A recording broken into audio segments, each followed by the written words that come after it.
Hey there, welcome back to another video. This time around, it is yet another installment of What If Cinema. And the topic for this episode is what if Corey Feldman starred as Tommy Jarvis in Friday the 13th, Part 5. Now, before I get around to sharing more of my thoughts on this topic, I want to give a special shout out to Sylvia for requesting this video. And if there's another film, TV show, or topic that you would personally like to see me discuss in the future, feel free to donate to my PayPal.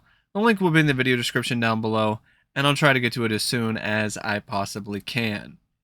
Now, Friday the 13th Part 5, A New Beginning, is one of those films that I know it has a fan base, but I've never been really that big on.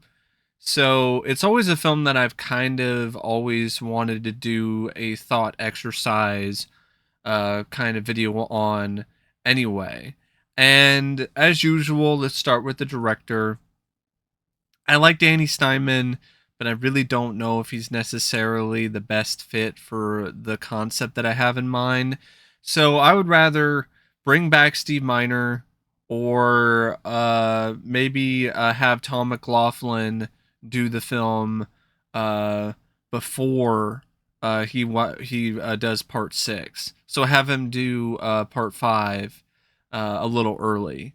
I think Steve Miner would be a good pick though because he directed House, and that has a good sort of campy, tongue-in-cheek sort of vibe, which is kind of what I want to go with when it comes to my idea for part 5. My idea for part 5 is like Scream 3 before Scream 3. I think it would be a lot of fun to play around with the conventions of slasher films as well as the conventions of the Friday the 13th franchise. And I think you can definitely make it work because Tommy Jarvis is a big fan of special effects.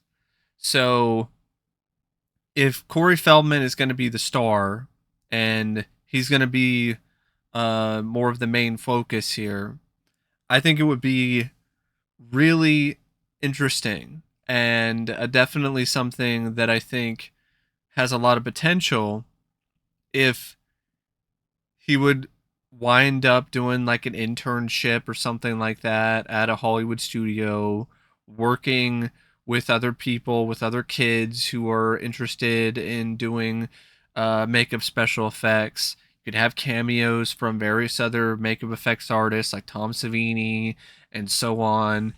And I think you can also bring Jason into all of this in a very clever and satirical and one of a kind way where you could have it be a thing where the studio is making a Friday the 13th film. They're making a movie based on the legend of Jason Voorhees. And they want to be really authentic and honest. One of the producers decides to take things too far for a publicity stunt of some kind and actually digs up the body of Jason Voorhees, and they have it on the set, and through some kind of scenario, uh there's electricity, there's an accident on set, it brings Jason to life. So now you have Jason Voorhees, who is brought back to life, and he starts another killing spree, but on the set of a film that's based on Friday the 13th. You can call it Camp Blood.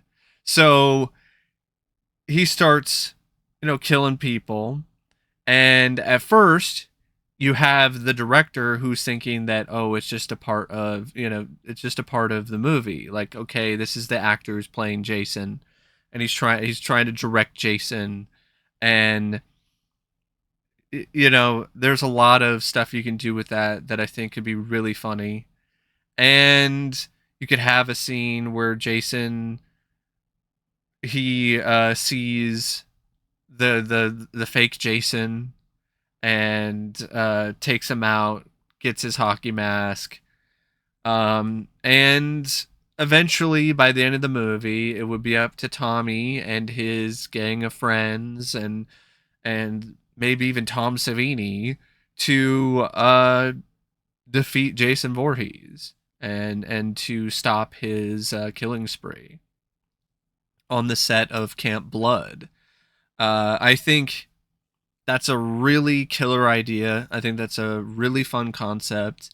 I think that that's a great way to have Tommy Jarvis involved that doesn't involve him being a scaredy cat and freaked out and becoming a mentally ill guy who's dealing with PTSD, which, I don't think that's necessarily a bad idea either, but I just really love the idea of a movie that embraces horror films in a meta way in the 80s and having Tom Savini involved in the cast and having a lot of stuff involving the behind the scenes and the various different stuff that's happening on the set, because that stuff's always fascinated me and I've always been a big fan of it, and I think it really does work in the context of Tommy Jarvis's next chapter of his story.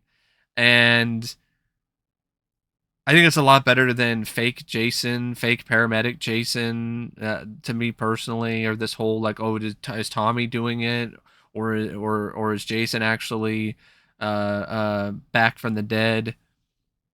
And with this more tongue-in-cheek approach to things, Jason being brought back by electricity, like, yeah, it doesn't make a whole lot of sense, but it's a very over the top, stylized film. So it still fits. And when it comes to the rest of the cast, it's not just Corey Feldman that I'm going to bring back. I'll bring back Shavar Ross. I'll have him be one of the kids who is really into makeup and monsters, and he goes to the camp and becomes friends with Tommy. I would bring, of course, Deborah Voorhees. I'm not gonna deprive the audience of her assets, so to speak, and her talents. So you'll have her there. She'll be one of the members of the cast of Camp Blood. You'll have. I even think you could bring back John Shepard. Who could play a different character. Miguel Nunez Jr. He's gonna be in it. He'll still have a scene where instead of it being an outhouse, he'll be like in the studio bathroom and he'll be like, damn those enchiladas. Because that scene is classic. And I definitely don't want to leave that out. And that would fit very well when it comes to the very comedic tone with the film. Now, I don't want it to be just a straight up parody for the entirety of the runtime. I don't want it to be essentially turn Jason into a joke for the majority of it. That's not the point. I want to have fun with it. I want to play around with some of the conventions, but I don't want to just completely turn Jason Voorhees into this just a complete laughable joke. Like, he's still going to be intimidating. He's still going to be scary. And there's still going to be a really big body count. But this time around, he's using stuff from the movie set. He's using various different props you would see on a movie set. Maybe he takes a boom mic and takes somebody out with it. Yeah, there's a lot of potential for a lot of cool stuff, a lot of inventive kills when it comes to working inside and on the set of a film. Does something maybe with the studio lights. There's a lot of different things you can do with it. And yeah, I think you could also have a lot of callbacks, a lot of homages for fans of Friday the 13th. You could have the old guy who talks about how everybody is doomed. You could have a lot of that sort of stuff going on. And I think that it could have been a really, really fun movie. And that's the kind of vibe I would have wanted for the film, is that, yeah, it's tongue in cheek and it's a little over the top, but a lot of these Friday the 13th films at this time were tongue in cheek and kind of over the top anyway. So this is, and so was part six. And part six and a lot is honestly my favorite one. So it would embrace a lot of that stylized, tongue in cheek ness of part six, and that would really be what the crux of this version of part five would be. I think would be a good idea to once again, of course, have Harry Manfredini to do the score, have some new tracks by some of the more popular metal or rock artists at the time. Kind of throw them in there. Maybe some AOR music. Um, when it comes to who's playing Jason, I mean, you could have CJ Graham play Jason before part six, or maybe even get Kane Hodder started even earlier. So then he's also Jason in part six in this timeline. Um, and yeah, having Tom Savini in there, like as an actor, might as well have him do the effects too. I mean, why not? And when it comes to like some of the other things about the movie, like I'm not quite clear on. Like I don't necessarily know how Tommy and pals are gonna defeat Jason off the top of my head. Um, that's just something that I just don't necessarily have fully fleshed out yet. I just basically have like a concept, a very base outline of what I think a Friday the 13th Part 5 could be with Tommy Jarvis. Because I think having a Monster Squad sort of vibe, maybe a little, the Goonies sort of stuff, but not, but R rated. Like the film would be a hard R. Like it would be bloody, it would be gory, wouldn't hold back on the violence. But and you'd have teenagers and you'd have all that stuff. You'd have some shenanigans involving the teenagers off camera. Maybe you could do something where they decide to do some on set shooting of the film, like at Camp Crystal Lake. Um, and maybe that could be the climax or something. Like they moved away from the studio because all these mishaps that are happening, and so they came up with this idea where they're like, "Oh, why don't we just shoot at the real Crystal Lake? We'll shoot that. We'll shoot there for the final bit of filming." And you could maybe even have some fun stuff where they, despite everything, they still managed to actually get something going in terms of the final cut of the movie. But then there's something that goes wrong in the editing room, and Jason gets final cut. St- Something like that. I think could be fun. And I know this is something a lot of people probably might not be as into as I am. Except like, oh, this is very cheeky and it's satirical and it's almost a parody. But I'm like, at this point in the franchise, like, you were kind of running out of ideas anyway. I mean, you saw it in part six. They brought Jason back with a bolt of lightning, and he was zombie Jason anyway. So, and that film was definitely playing around with things. I mean, the opening credits was a homage to James Bond, and there were other little moments where they're poking fun at that slasher tropes. And then as the series went on, like it got even more and more over the top. I mean, part seven was Jason versus Carrie. Uh, part eight he goes to New York. Well, really a cruise ship. That's a whole other what if. I wouldn't mind doing that sometime because that movie is a mess. Jason Takes Manhattan, and then Jason Goes to Hell. I, I don't know why I thought it was Jason Takes Manhattan again, but Jason Goes to Hell, Part 9. It's the Hidden Two.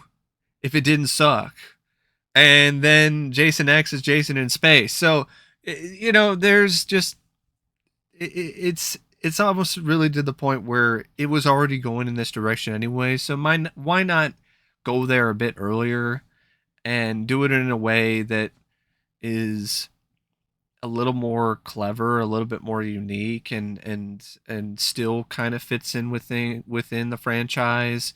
And it's also in a lot of ways a love letter to the fans, a love letter to the fans of the franchise and to slasher films, because there'd be a lot of references and a lot of mentions of certain things. Maybe even might even like make little hints about other slasher icons.